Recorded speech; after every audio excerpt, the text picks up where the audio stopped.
जय हो। गंगा योग ज्ञान में आप सबका बहुत स्वागत है। देख रहे दर्शकों का बहुत बहुत धन्यवाद है। आप लोग लाइक सब्सक्राइब शेयर जरूर करें इस चैनल को भैया, ताकि हम आपके साथ बने रहें। जिसके द्वारा बुद्धिमान मनुष्य पृथ्वी में रखे हुए धन को प्राप्त कर लेते हैं वह आचार्य कहलाते, और ऐसे महर्षि व्यक्ति को आचार्य कहा जा सकता है जो थोड़े से ही हमारे हिंट से सारी बातें जान सकते हैं और जान लेते हैं। वह साधारण व्यक्ति नहीं हो सकते हैं। आइए समस्त अंजनों का विवरण और समस्त वर्तिका अर्थात जो जलाया जा सकता है, जिसमें प्रकाश होता है, जिसको हम आप चिराग कहते हैं, इसका विवरण हम आपको एक बहुत अच्छे प्रयोग से कर रहे हैं और उसको आप लोग जाने समझें। जहाँ जहाँ जीव जंतु और सर्प केकड़ा आदि यह सब आपको समान रूप में कुछ भी संबंध है, इन सब का थोड़ा बहुत अगर कहीं ना कहीं संबंध है, जिनका हम नाम ले रहे हैं, जैसे जीव जाति सर्प केकड़ा सामान्य रूप से कुछ भी संबंध है, वहाँ जीव जाति के रक्षित धन को शुभ समय के योग में प्राप्त किया जा सकता है। जहाँ पर कीड़े मकोड़े जीव जंतु केकड़े सर्प या और भी कुछ ऐसे जहरीले पदार्थ रहते हैं, वहाँ धन का संबंध अवश्य थोड़ा न थोड़ा कहीं न कहीं होता है। इस पर भी आपको बहुत विचार करना है, बहुत हमको बात करना है। लेकिन वहाँ इस तरह से आपको कदापि कहीं खनन का काम नहीं करना है जहाँ पर विषैले जंतु रहते हों, क्योंकि इस पुस्तक में, इस गंगा योग ज्ञान के चैनल में आप सबको बहुत सारे सरल उपयोग बताए गए हैं। ऐसे उपयोग भी आप लोग अगर करते हैं तो बहुत सावधानी पूर्वक करें, क्योंकि इनकी सबकी जिम्मेदारी भैया आपकी है। अगर चैनल को इनकी जिम्मेदारी दे देंगे तो हम आपको सारी बातें कहाँ से बता पाएंगे। इसलिए आप संभल करके बहुत सावधानी पूर्वक यह प्रयोग करें जो हम आपको बताने चल रहे हैं भैया। आइए, मदार की रुई की बत्ती आप बना लीजिए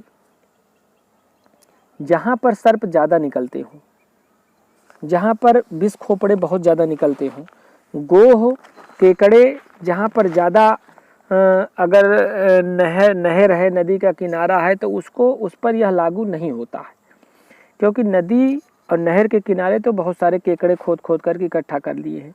अच्छा, दूसरा प्रयोग ये भी आता है कि अगर इनके अलावा और केकड़े सर्प मिलेंगे कहाँ, जो पानी में रहने वाले पदार्थ हैं उन्हीं के अगल बगल हो सकते हैं। दोस्तों, इस पर भी विशेष ध्यान देना है।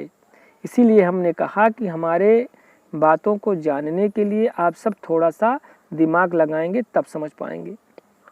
केकड़े नदी के किनारे ही मिल सकते हैं, नहर के किनारे ही मिल सकते हैं, और हम आपसे ये कह रहे हैं कि नदी के किनारे और नहर के किनारे केकड़े अगर हों तो उन पर प्रयोग हम आप न माने। हाँ, लेकिन कहाँ पर, अब आप उसको सुनिए। यदि एक ही जगह पर बहुत सारे केकड़े खोद करके बिल बना दिए हैं तो वहाँ कहीं ना कहीं अगल बगल धन का संबंध है, ये निश्चित जानना। और बगल बगल दूर दूर अगर कहीं बिल बना करके अपना रह रहे हैं तो उनसे कोई संबंध नहीं है। इसी प्रकार से गोहटा जिसको हम आप बोलते हैं, विष खोपड़े जहाँ बोलते हैं जिसको, अगर गोह भी आपको कहीं मिले बहुत सारी मात्रा में इकट्ठा बैठ करके वहाँ किसी भी प्रकार से अपना या मनोरंजन कर रहे हों या बैठ करके सब लोग आमोद प्रमोद में हों, जितने गोह 4-5 इकट्ठा बैठे हों, तो वहाँ भी धन का स्थान दोस्तों जानना चाहिए।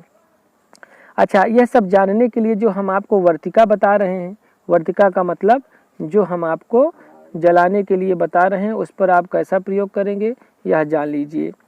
आप तिल का जो मदार की रुई ले लीजिए और तिल का तेल ले लीजिए, इसमें भिगो करके पान में लपेट लीजिए और लपेटी हुई उस बत्ती को आप जला दीजिए। यदि वहाँ पर धन है जहाँ आप जलाते हैं तो वह धन आपको अवश्य दिखाई देगा उसी चिराग के लौ में, और उसको ध्यान से आप लोग देखिएगा तो आपको अवश्य दिखाई देगा भैया, यदि धन है तो। और नहीं है तो आपको कुछ भी नहीं दिखाई देगा। इसका विशेष आप ध्यान दें। यह वर्तिका भगवान शिव शंकर ने कहा है, जो कि निधि प्रदीप नामक एक पुस्तक में और निधि प्रदीप नामक ग्रंथ में भगवान भोलेनाथ का यह कथन है, जिसको हम आपको बताए हैं। इस पर आप प्रयोग करें, प्रयोग करके आप लोग देखें। तब तक हुआ है समय आपसे विदा लेने का। जय हो।